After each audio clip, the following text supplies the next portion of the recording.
Estamos de volta nessa oportunidade para nos dirigirmos a você que é ministro da casa do Senhor e aprendermos juntos dentro daquela temática que o apóstolo Paulo disse se referindo a Timóteo: tem cuidado de ti mesmo. E hoje nós vamos começar falando sobre finanças. O estresse financeiro, ele pode trazer um verdadeiro caos para a vida do ministro. E nós temos motivos que nos levam a compartilharmos desta grande verdade, que é o fato do ministro precisar ter uma vida de controle financeiro rigorosa. Vamos citar alguns exemplos e algumas referências bíblicas aqui. Por exemplo, o ministro precisa ser uma referência no aspecto do controle financeiro justamente por uma questão dele ser exemplo para a igreja. Hebreus capítulo 13, verso 7. Lembrai de vossos pastores. O final do versículo diz assim: atentando para a sua maneira de viver. Então, a maneira de viver do ministro é um exemplo para a igreja. Quando ele tem esse controle financeiro, ele pode estar tendo dificuldade de ser exemplo nessa área. Um outro motivo, por uma questão de foco. Por quê? O controle financeiro, ele precisa nos abrir portas para que eu possa estar focado naquilo que é o meu objetivo principal: alcançar vidas, trazer edificação para a igreja através do meu ministério. Quando as finanças, ao invés de abrirem as portas, elas fecham essas portas, elas começam a roubar uma parte desse foco que era para ser direcionado para a minha carreira ministerial. Eu preciso então dividir isso com os problemas financeiros.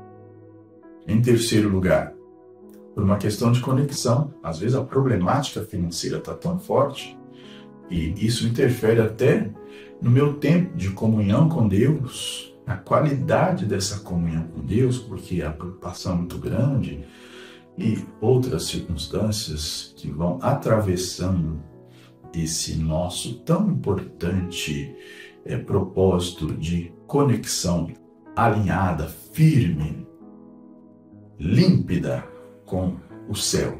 Isso é importante para a vida do ministro. Então, olha, são apenas alguns exemplos que nós estamos dando de como é importante para o ministro ter as suas finanças sob controle. Agora, vamos entender aqui maneiras de nós ajustarmos e termos as nossas finanças de forma como que Deus se agrade delas. Primeiro, reconciliação financeira. Assim como existe uma reconciliação espiritual, às vezes as nossas finanças precisam de um momento de reconciliação.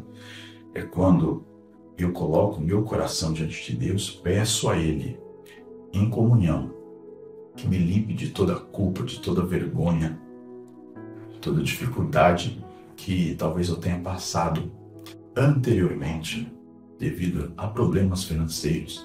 E me dê graça, sabedoria, para que eu possa administrar esse passivo e começar um novo tempo com a presença de Deus, com a aprovação de Deus.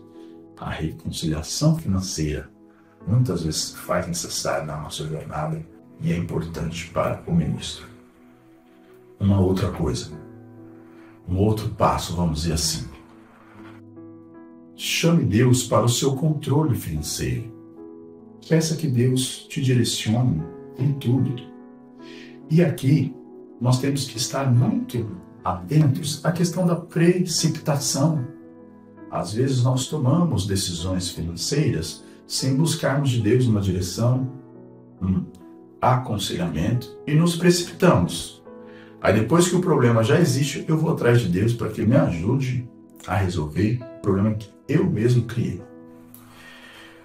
Eu sei que às vezes Deus nos chama para um desafio nessa área financeira também. Só que eu tenho que ter plena convicção que é a voz de Deus que está me chamando para esse desafio. Porque quando é assim, Ele mesmo se responsabiliza pela providência. Agora, o que eu não posso é eu mesmo chamar para mim compromisso além das minhas forças e às vezes usar até mesmo a fé como um instrumento de sustentabilidade dessa precipitação ou dessa medida equivocada. Eu creio que Deus vai me dar essa resposta, mas espera aí, foi Deus que te direcionou para essa decisão? Então, é muito melhor nós consultarmos ao Senhor antes de tomarmos a decisão. Por quê? Porque somos mordomos daquilo que Deus nos deu. E o dinheiro, as finanças, é uma das coisas que Deus nos deu para cuidar, para administrar. Portanto, eu tenho que zelar, né?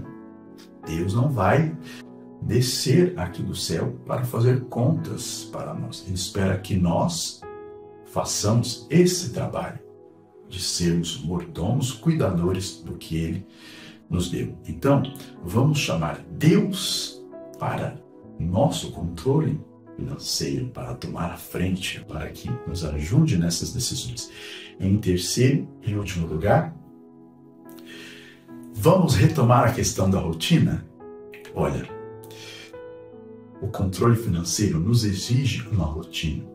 Eu preciso estar sempre recorrendo a esse controle e de forma repetida, num ritmo que cada um de nós temos que conhecer. O que a necessidade nos impõe, eu preciso estar sempre atento, porque se eu vou deixando de lado e lá na frente eu resolvo pôr a coisa em ordem, muitas coisas já se perderam, prejuízos já se formaram e o controle vai ser bem mais difícil. Quando eu mantenho esse ritmo, essa rotina de controle, com certeza eu facilmente coloco e deixo minhas finanças em ordem. É assim que Deus se agrada. Essa questão da reconciliação financeira é tão importante que talvez muitos possam estar pensando, é disso que eu preciso. Portanto, no nosso próximo encontro, nós vamos falar sobre passos para uma reconciliação financeira sólida. Tem cuidado de ti mesmo. Deus te abençoe ricamente e que essas palavras possam trazer contribuição valiosa para o seu ministério. Nos encontramos na próxima oportunidade.